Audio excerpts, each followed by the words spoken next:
Hello అండి, welcome to Jahnavi వంటలు. ఈరోజు మన ఛానల్లో అమ్మవారికి ఎంతో ఇష్టమైన కట్టె పొంగలి ప్రసాదం రెసిపీ ఎలా తయారు చేసుకోవాలో చూపిస్తానండి. ఇది చల్లారిన తర్వాత కూడా గట్టిపడకుండా ఇంతే సాఫ్ట్గా ఉంటుంది.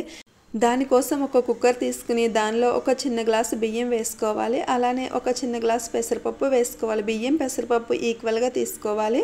ఇవి శుభ్రంగా కడుక్కొని మనం తీసుకున్న 2 గ్లాసులు పెసరపప్పు బియ్యానికి ఒక 6 గ్లాసుల వరకు నీళ్లు పోసుకోవాలి. అలానే టేస్ట్కి సరిపడగా సాల్ట్ వేసుకోవాలి. తర్వాత ఒక చెంచా మిరియాలు కూడా వేసుకోవాలి. వేసుకుని కుక్కర్ విజిల్ పెట్టుకొని ఒక 5-6 విజిల్స్ వచ్చే వరకు బాగా మెత్తగా ఉడికించుకోవాలి.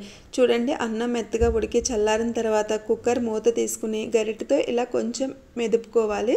తర్వాత వేడివేడి నీళ్లు 1 గ్లాసు పోసుకోవాలి. ఇలా వేడివేడి నీళ్లు పోసుకోవడం వల్ల ప్రసాదం చల్లారిన తర్వాత కూడా గట్టిపడకుండా ఇలానే సాఫ్ట్గా ఉంటుంది. ఇప్పుడు స్టవ్ మీద మళ్ళీ కుక్కర్ పెట్టుకుని ఒక 2 నిమిషాలు ఉడికించుకోవాలి. ఈ అన్నం ఉడికేలోపు మళ్ళీ స్టవ్ మీద వేరే కడాయి పెట్టుకుని దానిలో ఒక పెద్ద చెంచా నెయ్యి వేసుకోవాలి. వేసుకుని ఒక 5-6 జీడిపప్పులు క్రష్ చేసి వేసుకోవాలి. అలానే అర చెంచా జీలకర్ర వేసుకోవాలి. తర్వాత పావు చెంచా ఆవాలు వేసుకుని ఇవి కొంచెం చిటపట్లాడిన తర్వాత సన్నగా కట్ చేసుకున్న 2 పచ్చిమిర్చి అలానే 2 ఎండుమిర్చి వేసుకోవాలి. ఈ పచ్చిమిర్చి ఎండుమిర్చి మీరు తినే కారానికి తగ్గట్టుగా వేసుకోవాలి. ఇవి వేగిన తర్వాత కొంచెం కరివేపాకు వేసుకోవాలి.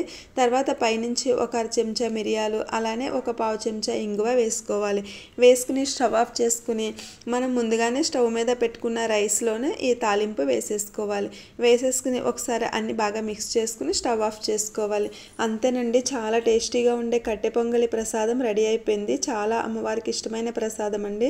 అందరూ తప్పకుండా ట్రై చేయండి. ట్రై చేసి మీకు ఎలా వచ్చిందో తప్పకుండా కామెంట్ చేయండి. ఇలాంటి మరిన్ని వీడియోస్ కోసం మన జాహ్నవి వంటల ఛానల్ని తప్పకుండా సబ్స్క్రైబ్ చేయండి. And thanks for watching.